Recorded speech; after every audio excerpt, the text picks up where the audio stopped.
성도 여러분, 어느 날 사람들이 우리를 찾아와서 너가 예수를 믿는다고 하는데 너가 예수를 믿는다는 것을 무엇으로 나에게 증명해 줄 수 있겠니? 라고 물으신다면 여러분은 내가 정말 예수를 믿는다는 것을 무엇으로 증명하실 수 있으시겠습니까?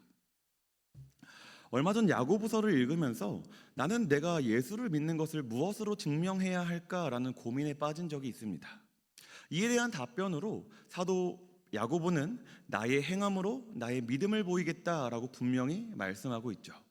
왜냐하면 참되고 바른 믿음은 분명히 그 사람의 행동에서 나타나기 때문입니다. 여러분, 우리는 예수를 믿는다는 것을 정확하게 짚고 넘어가야 합니다. 단순히 교회에 나와서 예배를 드리고 여러 가지 봉사를 하고 어떠한 직분을 받았다고 해서 정말 우리가 예수를 믿는 것은 아니라는 것이죠. 다니엘 킴이라는 한 선교사님께서 그리스도인이냐 그렇지 않냐를 판단하는 정확한 기준을 제시했는데, 그것은 어떤 신비적 체험을 했는가, 거룩한 말을 하고 대단한 고백을 했는가가 아니라 가치 기준이 변화했는가입니다. 이제껏 내가 이것을 위해서 열심히 살아왔는데 예수를 믿고 그 이후 예수를 아는 고상한 지식에 비하면 그것은 나에게 배설물에 불과해라고 내가 그동안 사랑해왔던 것들을 바라볼 수 있는 가치의 변화가 있어야 된다는 것입니다. 그러니까 예수를 믿는다는 사람이 세상의 헛된 것을 위해 또는 자기 자신을 위해 살아가는 사람들하고 자기 인생에서 추구하는 것이 똑같다면 여러분, 그 사람은 예수를 믿는 걸까요? 예수를 믿지 않는 걸까요? 오늘 우리가 함께 읽은 본문의 말씀은 소아시아에 살면서 로마의 박해를 받고 있던 수많은 초대교회의 성도들에게 쓰여진 말씀입니다. 오늘 다시 한번 우리 본문 말씀 7절을 함께 읽어보도록 하겠습니다. 함께 읽겠습니다. 시작. 너희 믿음의 확실함은 불로 연단하여도 없어질 금보다 더 귀하여 예수 그리스도께서 나타나실 때에 칭찬과 영광과 존귀를 얻게 할 것이니라. 아멘. 당시 편지의 수신자였던 소아시아 교회의 그리스도인들은 심한 핍박을 받고 있었습니다. 본문 6절에 등장하는 여러 가지 시험과 7절에 등장하는 믿음의 시련이라는 단어가 바로 그들이 겪고 있는 고난과 핍박을 말하고 있는 것이죠. 우리가 읽지는 않았지만 베드로전서에 보면 몇 번이고 반복되어 등장하는 박해의 모습이 보입니다. 그것이 무엇인가 하면 크리스찬들을 향해 세상은 너희가 악행한다라고 비방한다라는 것입니다. 여러분, 초대교회 당시 가장 큰 박해로 불리우는 세 가지 박해 중 하나는 네로 황제의 박해입니다. AD 64년 7월 18일 로마시에 대화재가 있었습니다. 당시 대부분이 나무로 지어진 목조 건물이었던 로마는 6일 동안 3분의 2 이상이 불타게 됩니다. 평소 황제에 대해 불만이 있었던 시민들은 이 황제가 네로의 짓이라고 불평하게 되죠. 그리고 그 소문은 걷잡을 데 없이 퍼져나가기 시작합니다. 순식간에 황제가 모든 시민들의 적이 되자 그는 한 가지 방법을 생각하는데, 당시 정부와 껄끄럽고 관계가 안 좋았던 기독교인들에게 누명을 씌우는 것이었어요. 그렇게 네로는 기독교인들에게 누명을 씌우고 기독교인들을 무차별적으로 학살하기 시작합니다. 당시 얼마나 많은 기독교인들이 맹견이나 사자의 밥이 되거나 십자가에 처형당하는 일을 겪게 되는지 모릅니다. 심지어는 도로에 있는 가로등을 사람으로 대신하였다고도 합니다. 사람들을 거리에 매달아 놓고 그들을 불을 태워서 사람들로 향하여 그 거리를 비추게 했다라는 것이죠. 이 사건 이후로 기독교는 콘스탄티누스 황제가 기독교를 공인하기까지 약 300년이라는 시간을 끊임없이 핍박과 고통과 박해를 당하게 되는 것입니다. 그리고 그런 베드로는 그런 박해의 상황 가운데에 아시아에 있는 수많은 교회들을 향하여 편지를 쓰게 되는 것이죠.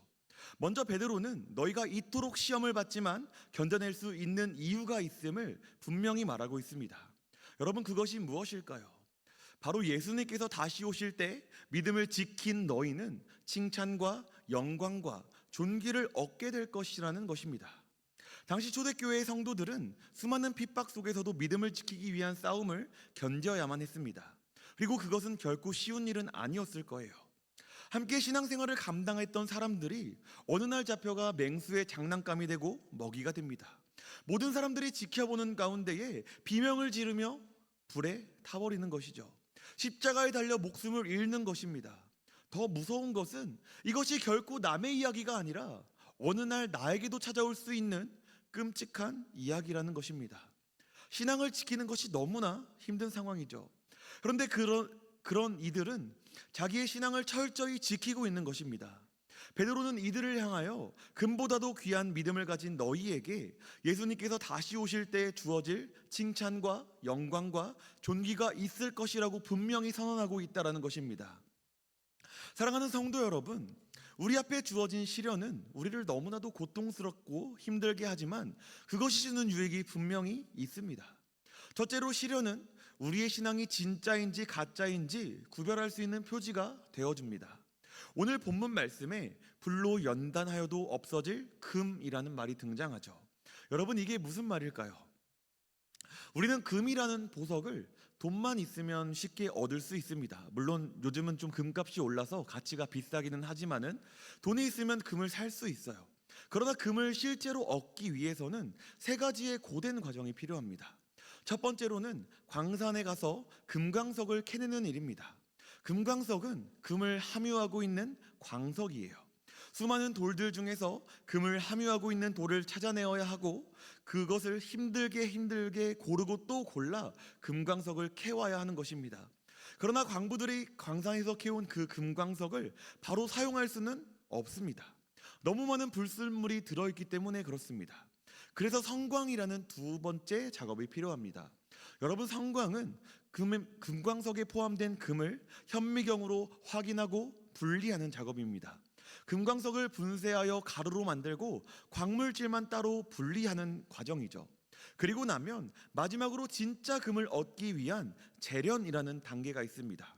무려 1300도의 고온 용광로에서 걸러낸 광물질을 달구면 비로소 다른 물질은 다 녹고 금만 남게 되는 것입니다. 금이 아닌 모든 물질들은 불태워지고 오직 순수한 금만 남게 되는 것이죠. 오늘 베드로는 우리의 믿음을 이 금에 빗대어 표현하고 있는 것입니다. 우리의 진짜 믿음은 금과 같아서 시험을 겪을 때에만 비로소 그 금이 참된 금인지 아니면 날아가는 금처럼 보이는 광석에 불과한지 알 수 있다라고 말하는 것입니다. 그렇게 모든 시련을 다 통과하고 난 믿음은 비로소 칭찬과 영광과 존귀를 얻게 된다고 말이죠. 이렇게 얻어진 믿음은 진짜 믿음이기 때문에 하나님이 보시기에 너무나도 아름다운 것입니다. 이것이 시련의 두 번째 유익이에요. 불의 고통을 겪은 뒤에 나타나는 불순물이 하나도 섞이지 않은 이 순금이 가장 아름답게 빛나는 것처럼 참된 믿음은요, 시련을 겪은 뒤 나타나는 믿음인 것입니다. 이처럼 참된 믿음은 하나님께 다른 어떤 것보다도 귀한 믿음인 줄 믿습니다. 마지막 시련이 주는 세 번째 유익이 있습니다. 우리의 장애물을 모두 제거해 준다는 것이죠. 여러분, 금을 제거할 때 불이 있어야 다른 불순물들이 사라지는 것처럼 우리 믿음에도 시련이 있어야 우리로 하여금 하나님을 바라보지 못하게 만드는 것들을 제거해주고 참된 신앙을 더욱 세워준다는 것입니다. 오늘 아시아의 초대교회 성도들은 모두 이 시험을 통과한 이들이었습니다. 어떠한 핍박과 고난 속에서도 무너지지 않고 끝까지 자신의 신앙을 지켜나가는 자들이었다는 것입니다. 그들에게 이것이 가능할 수 있었던 두 번째 이유가 있는데 우리 8절 말씀도 함께 읽어보도록 하겠습니다. 함께 읽겠습니다. 시작.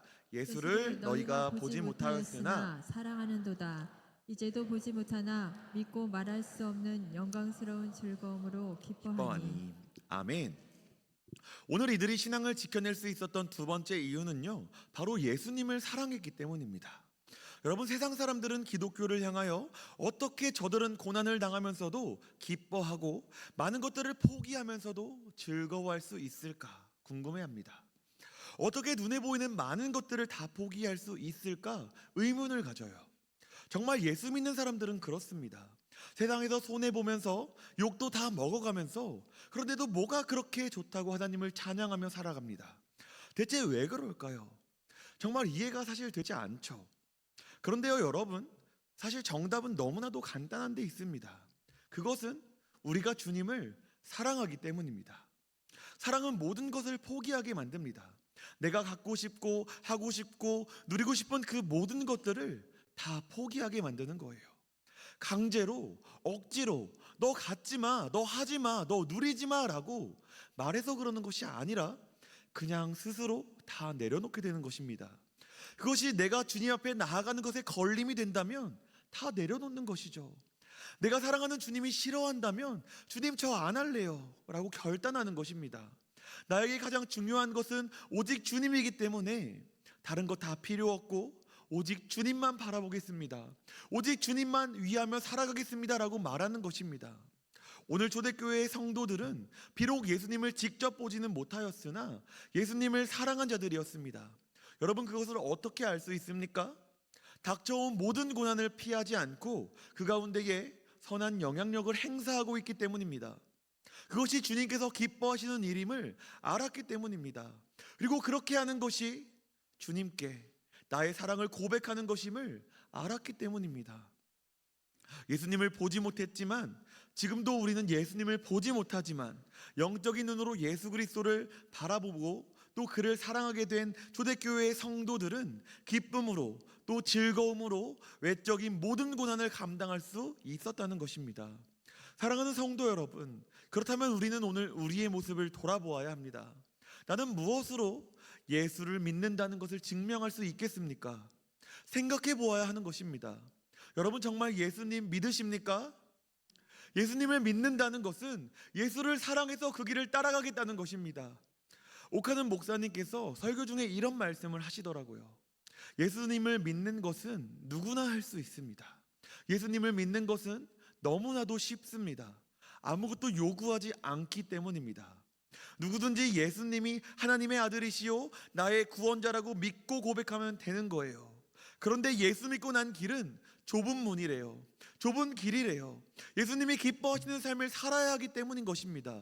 우리가 그 삶을 감당할 수 있으려면요, 우리에게 주님을 사랑하는 마음이 없이는 결코 불가능하다라는 것입니다. 여러분, 많은 목사님들께서 자꾸만 초대교회로 돌아가야 된다라는 이야기를 하고 있습니다. 그러나 자꾸 교회에서 초대교회 이야기를 할 때마다 초대교회로 돌아가야 된다라고 말을 할 때마다 이것이 때로는 우리에게 거부감으로 찾아올 때도 있습니다. 우리가 왜 그렇게 해야 하는지 이해가 되지 않을 때도 있습니다. 왜 우리가 뭐가 부족해서 자꾸만 그때로 돌아가야 하는지를 묻는다면 확실한 것은 초대교회의 성도들만큼 예수님을 진심으로 사랑했던 성도들은 없기 때문인 줄 믿습니다. 여러분, 세상이 주는 모든 핍박과 시련 가운데서도 그저 예수님을 사랑하기 때문에 말씀대로 순종하며 모든 악을 손으로 갚기를 원했던, 자신이 사랑하던 사람들이 고통을 당하고 목숨을 잃어가고 심지어 그 자리에 내가 갈지 모르는 그 상황 가운데에서라도 주님을 위해서라면 기꺼이 내 생명까지도 아끼지 않았던, 그토록 주님을 사랑했던 사람들이 바로 초대교회의 성도들이었습니다. 사랑하는 성도 여러분, 오늘날 우리는 주님을 얼마나 사랑하십니까? 주님을 사랑한다고 말하면서 그 증거로 무엇을 제시할 수 있겠습니까? 여러분, 주님을 사랑하는 것은요, 오늘날 우리의 삶에서 우리의 행위로 드러나야 하는 것입니다. 예수를 믿는 사람들은 행동이 달라야 합니다. 가치관이 달라야 합니다. 아직도 세상이 추구하는 것들을 나도 추구하고 세상이 따라가는 것들을 나도 따라가고 세상이 보여주는 쾌락을 나도 누리려고 하고 있다면 여러분, 우리는 어쩌면 예수를 사랑하는 것이 아닐지도 모르겠습니다. 우리 마지막으로 9절 말씀을 함께 읽고 말씀을 맺도록 하겠습니다. 9절을 함께 읽도록 하겠습니다. 함께 읽겠습니다. 시작. 믿음의 결국 곧 영혼의 구원을 받음이라. 아멘. 사랑하는 성도 여러분, 믿음이 없이는 이라는 찬양을 알고 계십니까? 이 찬양에는 이런 가사가 있어요. 주님, 제 마음이 너무 둔해서 주님을 볼 수 없습니다. 이 땅에 속하여 이 땅만 보다가 주님 손을 놓쳤습니다. 나는 나그네로 왔는데 왜 주저앉게 되었나? 나는 청지기인데 언제부터 내 삶의 주인이 되어 버렸나? 사랑하는 성도 여러분, 오늘 우리의 모습이 이렇지 않습니까? 이 땅에 속하여 이 땅만 보다가 주님 손을 놓쳐버리시지는 않으셨습니까? 나그네로 이 땅에 왔는데 그대로 주저앉아 버린 것은 아니십니까? 부름받은 청지기로서 우리에게 맡겨진 달란트를 감당해야 되는데 주인이 되어버리신 것은 아니십니까? 우리는 우리의 본향을 기억해야 합니다. 천국을 바라보며 삶을 살아가야 합니다. 여러분, 우리 믿음의 결국은 무엇입니까? 바로 우리 영혼의 구원인 줄 믿습니다. 이 세상은 우리의 본향 천국으로 가기 전 잠시 들리는 정거장이라는 사실을 기억하셨으면 좋겠습니다. 여러분, 정거장에서 우리가 해야 할 일은 무엇입니까? 다음 우리 목표지로 가는 버스를 기다리는 것입니다. 오늘 우리가 이 사실을 기억할 때에 우리의 영혼의 구원을 바라보며 예수님 오실 그날을 기다릴 수 있는 것입니다. 주님께서 마침내 다시 오실 그때에 우리에게 칭찬과 영광과 존귀를 얻게 하실 것입니다. 너희가 나를 사랑했구나. 세상의 유혹을 다 뿌리치고 멋지게 천국 백성답게 선으로 악을 이기며 살았구나. 어쩌면 매일매일이 삶의 고난이지만 그 가운데 예수를 바라보며 세상의 가치관이 아닌 주님을 사랑하시는 것에 집중하며 장차 받을 영광, 존귀, 칭찬, 그 무엇보다도 우리 영혼의 구원을 소망하며 더욱더 정지하며 나아갔구나라는 칭찬이 오늘 주님을 사랑하기를 결단하는 우리 모두 한 사람 한 사람 가운데에 넘쳐나기를 간절히 소망합니다. 우리 함께